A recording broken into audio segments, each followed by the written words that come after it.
छत्रपति शिवाजी महाराज की जय भवानी।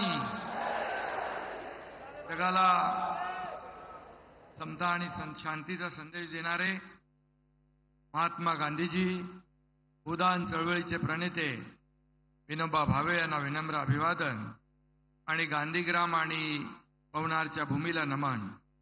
भारतीय राज्यघटनेचे शिल्पकार महामानव भारतरत्न डॉक्टर बाबासाहेब आंबेडकर यांना विनम्र अभिवादन आणि देशाचे लोकप्रिय आणि यशस्वी आणि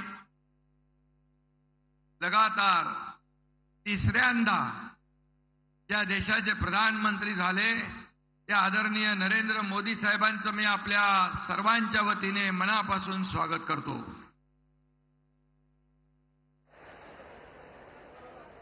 खरं म्हणजे आजच्या या कार्यक्रमाला उपस्थित राज्यपाल राधाकृष्णन साहेब, आमचे दोन्ही उपमुख्यमंत्री देवेंद्रजी, अजितदादा, केंद्रीय मंत्री मांझीजी, जयंत चौधरी, सर्व व्यासपीठावरील आमचे मंत्रिमंडळातील सहकारी मंत्री, आमचे बावनकुळेजी आणि सर्व व्यासपीठावरील मान्यवर आणि मोठ्या संख्येने आदरणीय प्रधानमंत्री महोदयांना ऐकायला आलेले सर्व वर्धावासीय बांधव भगिनी आणि माझ्या लाडक्या बहिणींनो आणि लाडक्या भावांनो, आपलं मनापासून मी स्वागत करतो।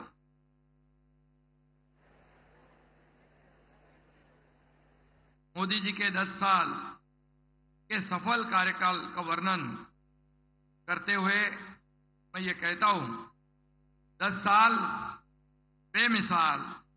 नरेंद्र मोदी जी है विकास की नई मिसाल।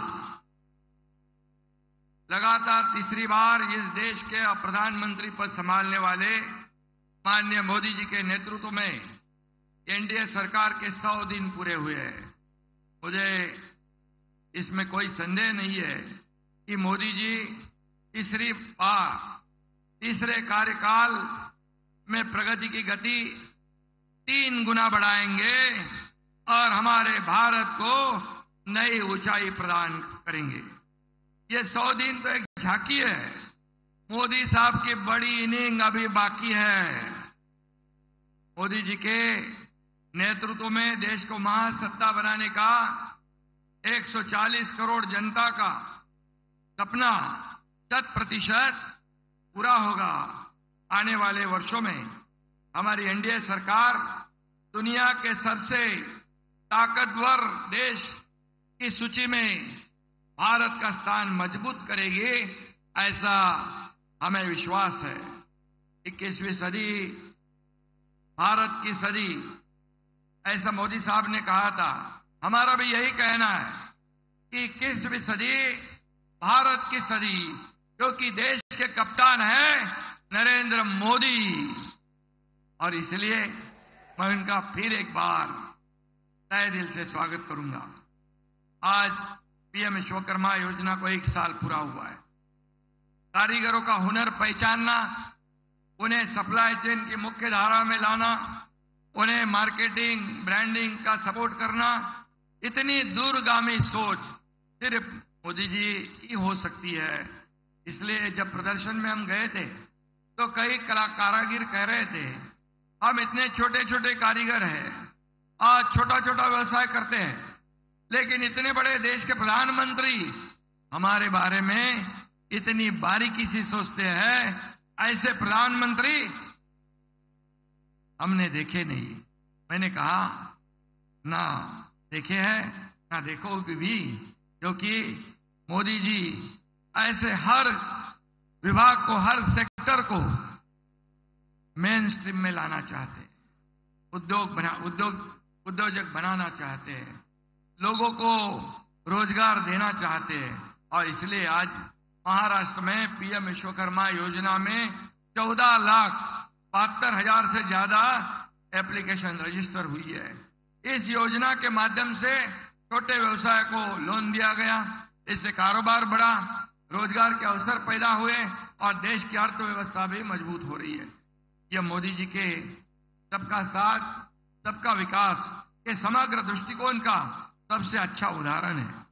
और इस योजना की पहली वर्षगांठ पर मैं पूरे विश्वकर्मा समाज की ओर से प्रधानमंत्री मोदी जी को बहुत बहुत धन्यवाद देना चाहता हूं।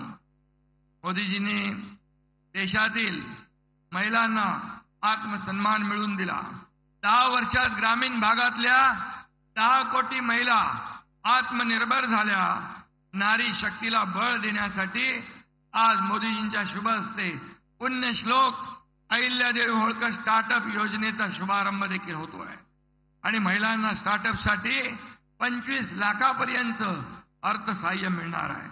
महाराष्ट्र देश में महिला स्टार्टअप में पहले स्थान पर होगा और दूसरे राज्यों को भी प्रेरित करेगा, ऐसा मुझे विश्वास है। आज आपण 1000 कॉलेजमध्ये आचार्य चाणक्य कौशल्य विकास केंद्र सुरुवात करतोय। वर्षभरात 3 लाख विद्यार्थ्यांना प्रोफेशनल ट्रेनिंग दिली जाणार आहे आणि म्हणून त्याचबरोबर अमरावतीमध्ये मगाशी देवेंद्रजींनी सांगितलं पीएम मित्रा टेक्सटाईल पार्कचे भूमिपूजन होत आहे। 8,000 कोटींची इन्व्हेस्टमेंट असलेल्या या पार्कमध्ये 2 लाखापेक्षा जास्त रोजगार मिळणार आहे। या पार्कमुळे संपूर्ण परिसराचा मेकओव्हर होईल, देशाच्या अर्थकारणाला देखील हातभार लागेल। मोदीजी कधी छोटी स्वप्न पाहत नाहीत। आपला देश जसा महान तशीच मोदीजींची स्वप्नेही महान आहेत आणि म्हणून मुंबई को ग्लोबल फिनटेक कैपिटल बनाने का निर्धार उन्होंने किया है। फिनटेक तकनीक 2030 तक भारत को $7 ट्रिलियन अमेरिकी डॉलर की अर्थव्यवस्था बनाने की दिशा में योगदान दे सकती है, जिसमें महाराष्ट्र का बड़ा योगदान हो सकता है। इस सपने को साकार करने के लिए हम दिन रात मेहनत कर रहे हैं। कल ही हमने नवी मुंबई में एक महत्वाकांक्षी सेमीकंडक्टर परियोजना का भी भूमि पूजन किया है। 3rd लार्जेस्ट इकोनॉमी बनने का सपना भी हमें साकार करना है। मोदी जी पूरी दुनिया में देश का मान सम्मान बढ़ा रहे हैं और मनी लॉन्ड्रिंग और टेरर फंडिंग को भी रोकने में भारत की कोशिश प्रभावी बन रही है और यश भी मिला है, ऐसा FATF ने कहा है। और दूसरी तरफ आज हम देखते हैं कि हमारे कुछ लोग विदेश में जाकर हमारे देश को बदनाम करते हैं, आरक्षण रद्द करने की बात कहते हैं। और मैं ये कहूंगा, जो आरक्षण संविधान डॉक्टर बाबा साहेब आंबेडकर जी ने दिया है, उसे किसी को भी रोकने या खत्म करने का अधिकार नहीं है। और इसलिए मोदी जी यहां पर प्रधानमंत्री जी है, तब तक ये गरीब तबके का आरक्षण कोई भी माई का लाल खत्म नहीं कर सकता है, इतना ही मैं विश्वास दिलाता हूं। लेकिन यहां पर माननीय मोदी जी के मार्गदर्शन में गृह मंत्री अमित भाई शाह जी ने 370 धारा हटाकर हमारे कश्मीर के जन्नत को आजाद करा दिया। कुछ लोग कहते हैं कि 370 कलम फिर लाएंगे। क्या आप दहशतवाद फिर लाना चाहते हो? क्या पाकिस्तान की बोली बोलने वाले लोग जो इस 370 जो कलम हटाने के बाद ये कश्मीर का विकास हो रहा है, क्या विकास को रोकना चाहते हो? आतंकवादियों से मिलकर मिलीभगत करना चाहते हो? और इसलिए कांग्रेस को इसका भुगतान भोगना पड़ेगा, इतना ही मैं कहूंगा। मोदी जी ने कई क्रांतिकारी फैसले लिए हैं। अब प्रधानमंत्री मोदी जी ने 1 नेशन 1 इलेक्शन का ऐतिहासिक निर्णय लिया है। मैं मोदी जी का अभिनंदन करता हूं, उनका स्वागत करता हूं। आज पूरा देश उनके साथ खड़ा है। मोदी जी की सभी योजनाएं, सभी निर्णयों का उद्देश्य देश के पिछड़े कमजोर वर्गों का कल्याण करना है और यही उनका एकमात्र उद्देश्य है। आम आदमी का सम्मान बढ़ाना, उनकी ताकत बढ़ाना, उनकी समृद्धि बढ़ाना। हम उनके आदर्शों पर चलकर पिछले 2.25 साल में राज्य के सर्वांगीण विकास के लिए काम कर रहे हैं। इसलिए लाडली बहन योजना हो, लाडला भाई योजना हो, 1 करोड़ 60 लाख हमारी लाडली बहनों के खाते में महीने में 1,500 रुपया, 2 महीने के 3,000, सालाना 18,000 रुपया ये जमा हो रहे हैं। ये संख्या 2.5 करोड़ तक पहुंचेगी।